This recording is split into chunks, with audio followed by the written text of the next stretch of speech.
Hi, everybody, and welcome back to Mindful Marathon Conversations. I am Coach Michelle Quirk. I'm a pediatrician, a run coach, and founder of Mindful Marathon, where I help make running easy and fun for busy professionals. And today I have a very special guest with me.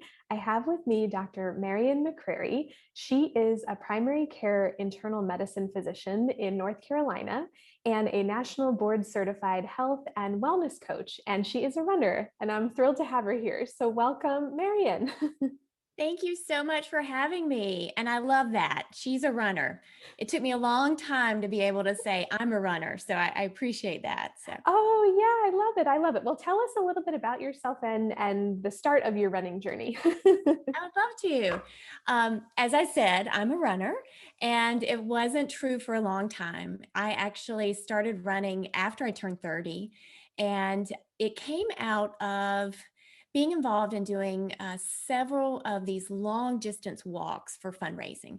So I had a good friend who had breast cancer at a young age and recovered. She said, I want to do something. So there were the 3-day walk, the Avon had a walk, Avon had a 2-day walk.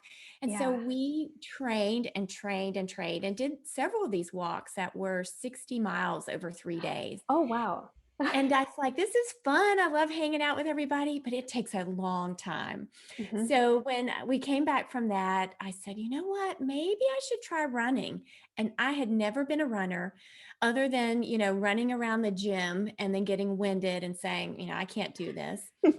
Had allergic asthma as a child and got over that, but then realized I had a little bit of this exercise induced asthma. Figured out how to kind of address that. So here I was, in my 30s going to this beginning runners class that a Mhm. local Fleet Feet was just one of the shoe stores, I would say, Yeah, yeah. in our community set this up for beginning runners. And it started off really nicely with kind of this walk, get a little bit of run in. So I was introduced to this walk run strategy really early and did that, got really interested in it, did like a 2.5 mile run to start with.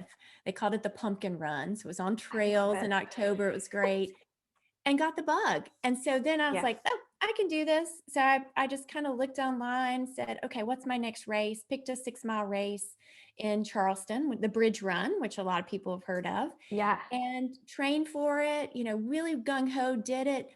Came back about 2 weeks later, was running and got this like hammer pain in my Uh-oh. groin Okay. and had a stress fracture. Oh, no. And so, I'm like, oh, where did this come from? I was so into it.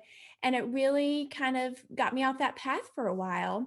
But I was Mhm. able to come back, do some other things. And at the age of 42, ran my first half marathon. Oh, yay. Oh, congratulations. This is great. Thank you. Thank And you. you've So, done you've yeah. done more than one half marathon now, right?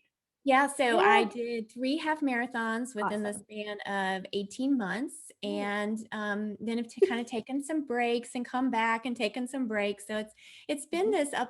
this up and down journey, Yes. but always kind of coming back to it, and I definitely thought that, for your listeners today, hearing about that and some of the strategies that's helped me, kinda keep going could really be helpful for them as well. Yeah, I love that. As you know, I was not a runner as a kid either. Like I started right around age 30, so you're in good company. Yeah, I think we've talked about this before and kind of what our recovery exercise was, what we did. So it's really interesting to see that you're not the only one when you're learning these new things and having these experiences. Yeah, yeah, it's never too late. That's what I always tell everybody. And running is, like you said, it's always there, right? You don't have to do it all the time, but it's always there for you if you want it. So take us through a little bit. I know a lot of people struggle with injury. Maybe some of the techniques you used during that period of time that helped you get through that period, because you had found it and you kind of caught the bug, like you said, and it can be quite, yeah, it can be quite awful to have an injury and then be thrown completely off and have to take time off. It really stinks. It really does. And it was, to use the word depressing. I think it's just you get so excited about they talk about that those runners endorphins and kind of what it does for you and you're active, you're in the flow, and then Yes. all of a sudden you can't do it. And so for me, being new at it and really, I'm an internist, but I don't do tons of orthopedics. I did a lot of research. I was like, I think this is what it is. I was trying to treat myself. Mhm. And eventually it was officially diagnosed and, recommendations of take time off. And so, I was like, well, what am I going to do? And so I'd never been a swimmer. I'd learned to Mhm. dog paddle when, I was a kid. And I was like, well, I got to do something else. And swimming was an option for doing something active while you're recovering. So I went to the wellness center that I belonged to that had a pool. And it Mhm. just so happened they had adult swim classes. And so, just like they teach kids to swim, they were doing this for adults who actually were kind of wanting to get into swimming for training, Mhm. but they also picked up people who had never swam, a full lap. Yeah. And so I bought goggles, learned how to do that, and it was so interesting. And honestly, that was one of the things that's like, if I can learn how to run, I can learn how to swim, I can do anything. And so that's been something that I've been able to come back to just at times where it's interesting to me to swim when I'm not running or when I need a recovery time, and was really good during the pandemic last year because Mhm. they opened up the pools and you couldn't go do other things at the gym, but you could be outside in a pool swimming laps and feel like you're doing something. And Yeah. so for me, that ability to kind of think outside my little narrow window of what I had been doing to see what other opportunities were out there. And then when I really got serious later on about training for more long distance races, was finding a partner and a physical therapist who could help me because I Mhm. knew most likely I had some, alignment issues or I was kind of just not right in certain ways. And so she's been a partner for me during this whole time of helping me train and just feel well and not have pain when I've been running. And Yeah. so those two things I think for injury prevention is just know you may need to do some other things for exercise and then have someone, a professional who can help you through some of those injuries can be really helpful. Yeah, I think that's great advice. I actually found swimming after an injury too. I knew how to swim, like to stay afloat, but I didn't really know how to swim. Yeah. And I had an injury it was not running related. Like I tripped in my garden. Anyway, it was a few years ago, but I couldn't run for probably about 3 months. And I Mm. was quite sad about that at the beginning. And I remember I felt quite sorry for myself and I was allowed to swim. And so while I was swimming those laps in the pool, I got the idea like, all right, I've always wanted to try a triathlon. And I ended up, but I hired a coach, a swim coach to teach me how to really get across the pool. And as she described it, like I was going forward but not moving anywhere, like a hamster on a wheel. And so, but it was great. And I found that I really enjoyed swimming. Like I still prefer running, but I really love swimming.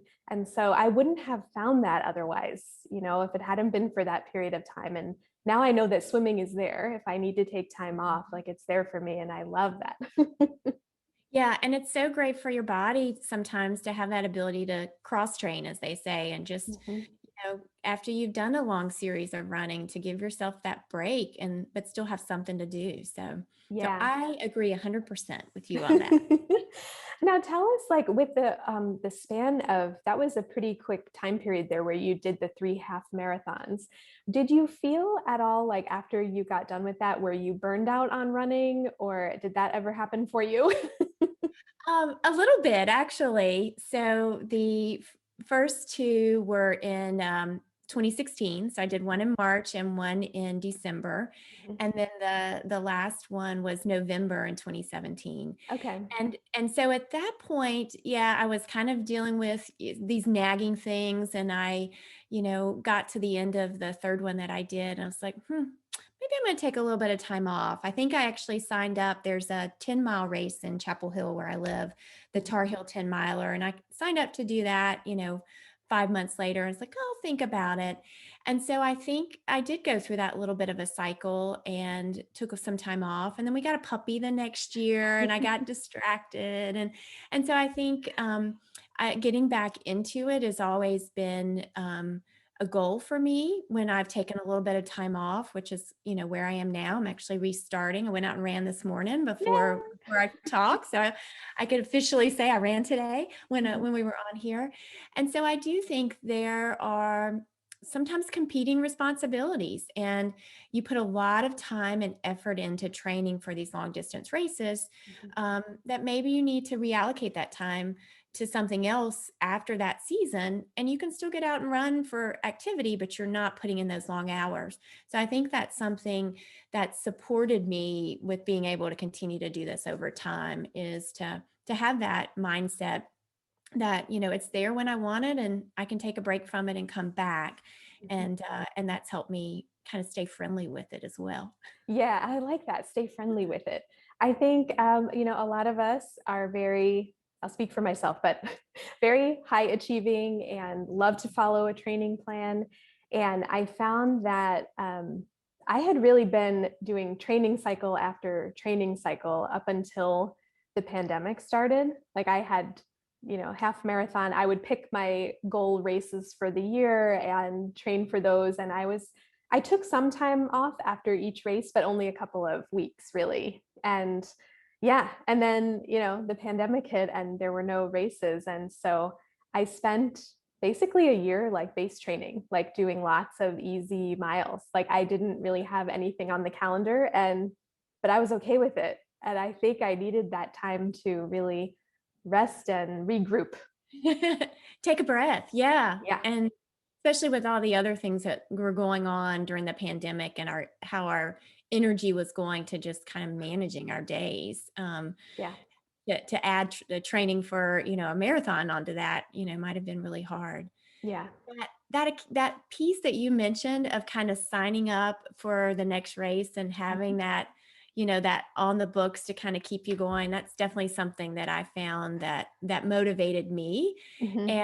And until it didn't, so that was, once, I was injured and I missed it, and I was like, okay, well, maybe I don't need to just keep signing up. Maybe I can just think about doing this on a little bit lower key right now. But that's something that resonates with me as well.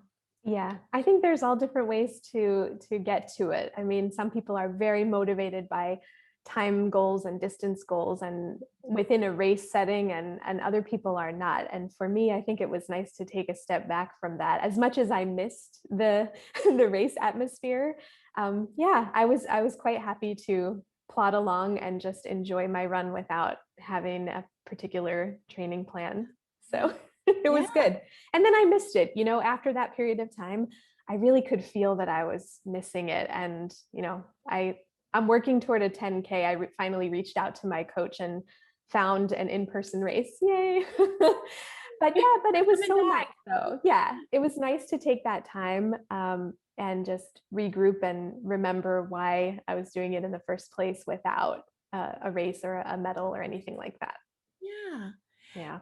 That really speaks to what I do as a coach as well. So as a health and wellness coach, and I know you coach runners. I coach on anything, but I think the piece of that you just mentioned is, why is this important to me, and why is it important to me to do it right now? So you've got to know yourself, Yeah. and figuring out, is this something I'm doing because it gives me energy, or is it, working towards a goal of I want to lose weight, or just what keeps you going, and then figuring out, what gives you confidence to actually achieve that goal. Is it, that you've done this before, you can do it again. So kind of having one marathon or half marathon under your belt, shows you that you can do it, and you can kind of keep moving forward. So, Yeah. um, As a coach, how do you help people if they're not sure of their why, or if mhm. they give you a why that maybe isn't, it's something on the surface, but you know that there is something deeper? How do you help people to figure that out? Yeah. What process do you go through? That's a great question. So, trying to figure out why it's important to you is so key. You've got to know yourself. Mhm. And if let's use an example, just as an exam room as a doctor. If I go in and say, Michelle, your cholesterol's high, you need to eat this way and you need to do that. That doesn't always go across very well. So they're not attached to it. So figuring out, you coming to that point of saying, I'm going to do this, I'm going to do this because it lowers my cholesterol, but it also does this. So, seeing this vision of where you see yourself in the future, whether that be related to Mhm. exercise or other things, figuring out, why you want to get there. And then, saying, why is this important to me right now? So Yeah. you can go through so many different kind of strategies or workshop type things or Mhm. worksheets of, why do I want to do this? But then getting really solid on that, and even kind of giving it a number, like this is a number, this is an 8 on a 10 scale of importance to me, Yeah. really can solidify, this is what I want to spend my time on.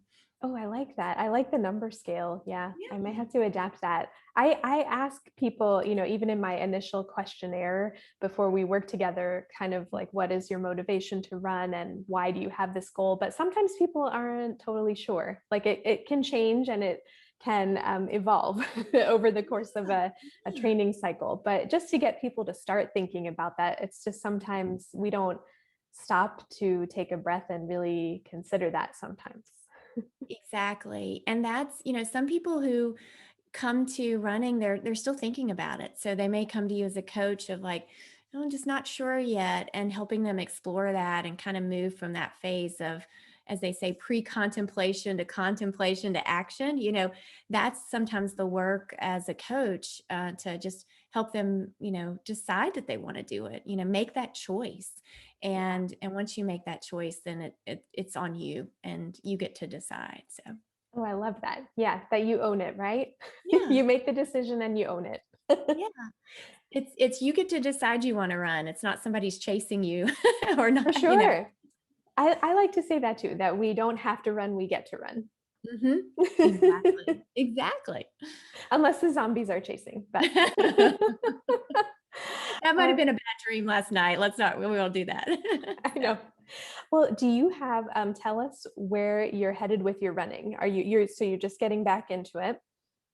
yeah, so my last race was a year ago. And so we were Okay. supposed to have Yeah. that 10-mile race that, of course, didn't happen in April of 2020. But I went out and kind of ran it on my own.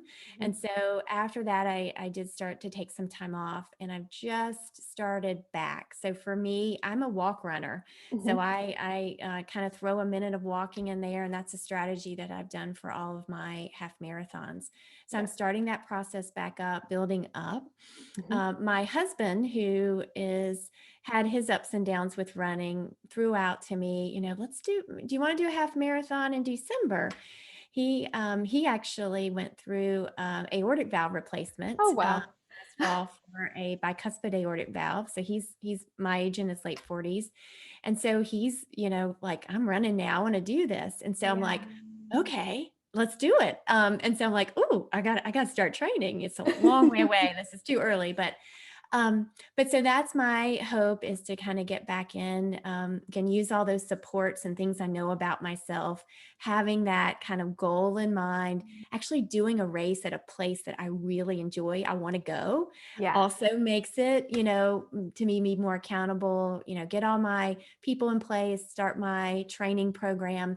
Those are the things that I know support me and to continue to keep running. And then we'll cross our fingers, no injuries along the way, Yes, for to do sure. that. But yeah, so that's where I am. And hopefully another half is in me at some Oh, point for and maybe sure. more. So I think more. But one at a time. One at exactly. a time. I think this is a great goal, especially for your husband. I'm glad he's doing well after that surgery. And Very yeah, well. this is a wonderful thing to do together. I mean, this Yeah. is what my husband and I kind of rope each other into different races. Like he's got his goals and I have mine, and then we kind of end up running a lot of these races together. So Yeah. And may both be there, but we're not running together. He no, will run same. Yeah, faster than yeah. We've talked about this. I'm a slow and steady, finish the race. And he's like, let's go. I So think we need to do, yes, we'll both do the same race and then I can run with you and they can run together. all right, that's a plan. After this, we'll start plotting. I love it. Well, tell us where we can find you and a little bit about what you do as well as a coach. Yeah, thank you. So, probably the best place to start is my website, which is www.marion, that's MARION dash wellness.com. And that website has a blog that I write, which is a little bit of running, not always running, but some coaching ideas and just things to be inspirational. There's information about coaching. And the other thing that's on there is I'm actually doing a workshop January 19th. So it's a Saturday. So if you've got some time, 12 to 4 Eastern time, and it's actually looking at one of the concepts we kind of touched on is kind of putting too much on your plate. So it's called Turn the Tide of Overwhelm. And so I'm going to be going through ways to kind of to get back your clarity, your focus, figuring out what's important to you and why you want to spend your time on things. So there's a little pop-up for that if that's something that you're interested in looking at. And then if you're on social media for Facebook and Instagram, my page is Marion McCrary Wellness. And you can, subscribe or, like that page, I guess is the word, and follow some of the things that I'm putting on there, some inspiration. There'll be some running things as well, and keep you guys abreast of what's going on with my journey. And I'd love feedback and see what's working for you as well. I love it. And I'm going to leave I'll leave the links in the description here on the video too, so everybody can click over there. But Thank yes, you keep so us much. updated about your half marathon training. I love to I hear about will. it. I will. And if anybody's wanting to train for a half marathon later this year, let me know. Maybe, like you said, we can kind of do this in parallel and help each other stay accountable. I love it. And if anybody is looking for a coach to help you train for a half marathon in December, I'm going to leave my link below to schedule a call with me so you can, even if you're a newer runner or you are a runner who hasn't run in a while, I would love to help you get back into the sport. So I'll leave the link below to schedule a call and check out my coaching packages on the website. So thank you so much, Dr. Marion, for joining us today and all of your pearls of wisdom, especially with the mindset piece. Thank you so much. It's been so fun. And we're definitely going to have to pick out a race to do together. Yes, I love it. All right. All right. Thanks everybody for joining us.